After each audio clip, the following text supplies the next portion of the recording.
ఉంటాయి. ఇప్పుడు జనతా గ్యారేజ్ అని ఒక సినిమా చూశాను. ఇంతమంది డైరెక్టర్స్ గురించి నేను చెప్పానా, ఆ డైరెక్టర్ పెట్టాడు. అలా ఉంటుంది షార్ట్. ఎన్టీఆర్ చెప్పే dialogue, NTR performance extraordinary capture చేశాడు. ఈ మధ్యకాలంలో నా ఫేవరెట్ ఫిల్మ్ ఆ సినిమా. అది రిలీజ్ అయిన 6 నెలల తర్వాత చూసాను, 3 నెలల తర్వాత చూసా సినిమాని. మతిపోయింది నాకు ఆ సినిమా. అంటే అమ్మయ్య, ఇలా కూడా మా తెలుగులో ఉన్నారు డైరెక్టర్స్ అని చిన్న హ్యాపీ. మా వినయ్ ఉన్నాడు, వినాయక్ పెట్టాడంటే ఎంత కావాలో అంత కట్. అది డిజిటల్ అవ్వచ్చు, ఫిల్మ్ అవ్వచ్చు, అతనికి ఏం కావాలో తెలుసు, అలాగే తెస్తాడు. పూరి జగన్నాథ్ క్లియర్ గా ఉంటాడు, ఎంత కావాలో అంత తెస్తాడు. అప్పుడు మళ్ళీ కొట్టాల్సి ఉంది చూసాను, అదిరిపోయింది. జనతా గ్యారేజ్ అనే సినిమా ఈ మధ్యకాలం గత నా ఎక్స్పీరియన్స్ లో నేను చెయ్యని ఒక బయట సినిమాని బాగా ప్రేమించానంటే జనతా గ్యారేజ్. అది సో వీళ్ళు అలాంటివి చూసి నేర్చుకోవచ్చు కదా. అట్లాంటి సమస్యలు ఎప్పుడన్నా వచ్చాయి సార్? అలా అంటే ఎక్కడికక్కడ సాల్వ్ చేసేసుకున్నా. అలా ప్రాబ్లం వచ్చినప్పుడు ఇలా కాతే ఇలాగా, లేకపోతే ఇలా కాతే ఇలాగా అని. హరీష్ శంకర్ డైరెక్టర్ ఉన్నాడు, రామయ్య వస్తాయి చేశాను. అతనితో చేసేటప్పుడు అతను లేదో అతను ఇదిలో ఉండేవాడు, అస్లాన్ అడ్డు పెట్టిపోతున్నాడు. రెడీ కదన్నా, ఇది కదన్నా, అది కదా అనేది ట్రై చేశాను చెప్పడానికి. తను ఇనే మూడ్ లో ఉండట్లా. I gave up. ఓకే, ఏం కావాలి నీకు? ఓకే, అలా పనిచేశాను. మీకు అర్థమైంది? అది కంఫర్ట్ లెవెల్ ని కాదు, అది కాదు వదిలేశాను. జస్ట్ తనకి ఎలా కావాలో చేసి సెట్ లో ఎంటర్ అయ్యే పద్ధతి అంట మీకు తెలియదని కాదు. సీనియర్ ఆర్టిస్ట్ వస్తూనే అంతా చూస్తారట, లైట్ ఎక్కడ ఉందని. వాళ్ళకి మార్క్ చెప్పనవసరం లేదంట, వెళ్ళి మార్కులు అలా కూర్చుంటారంట, నిలబడతారంట.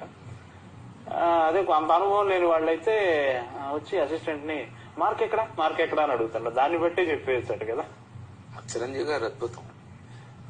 చిరంజీవి గారు ఎన్టీఆర్, జూనియర్ ఎన్టీఆర్ అంత టెక్నికల్ అద్భుతం. వాళ్ళిద్దరు టెక్నికల్ గా వెల్ సౌండ్ అలా వచ్చేలా చూస్తారు, కెమెరా చూస్తారు, అలా చూస్తారు. కరెక్ట్ గా ఎగ్జాక్ట్ మాకు ఏం కావాలో వాళ్ళ రిహార్స్ చూసుకుంటారు. పర్ఫెక్ట్ వాళ్ళిద్దరు. ఆయన యంగ్ జనరేషన్ లో తారక్ అద్భుతం వాళ్ళిద్దరు. ఇప్పుడు తారక్ గురించి అండి, అది హై పవర్ 440. అదుర్స్ బృందావనం.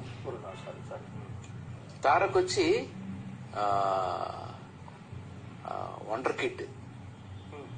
తారక్ ని వాళ్ళ అమ్మగారు పెంచిన విధానం, అటు Kuchipudi, Bharatanatyam, at the same time tennis, shuttle, ఇలాగా తారక్ ని ఆవిడ తయారు చేసింది.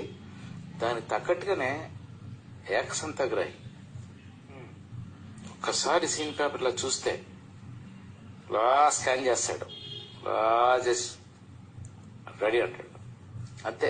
టార్గెట్ కొట్టేస్తాడు, 1 more ఉండదు, ఏముండదు.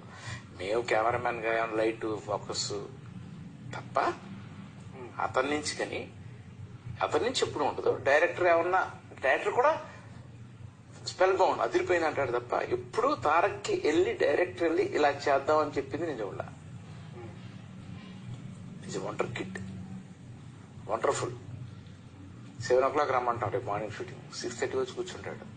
వచ్చాడు కదా షార్ట్, నువ్వు నన్ను 7 రమ్మన్నావు కదా, నేను రానంటాడు. మేకప్ వేసి రెడీగా ఉంటాడు, న్యూస్ పేపర్ చదువుతుంటాడు. ఏనా నేను త్వరగా వచ్చాను, నీకెందుకు 7 మీరు రాకపోతే అడగాలి, త్వరగా వస్తారు నేరమా, సరే వచ్చేస్తావు కదా షార్ట్ పెట్టండి. నేను ఎందుకు రావాలి, ఎందుకు 7 చెప్పావు, మరి 6:30 చెప్పొచ్చు కదా, నేను రాను. ఇలా ఉంటది వండర్ కిడ్.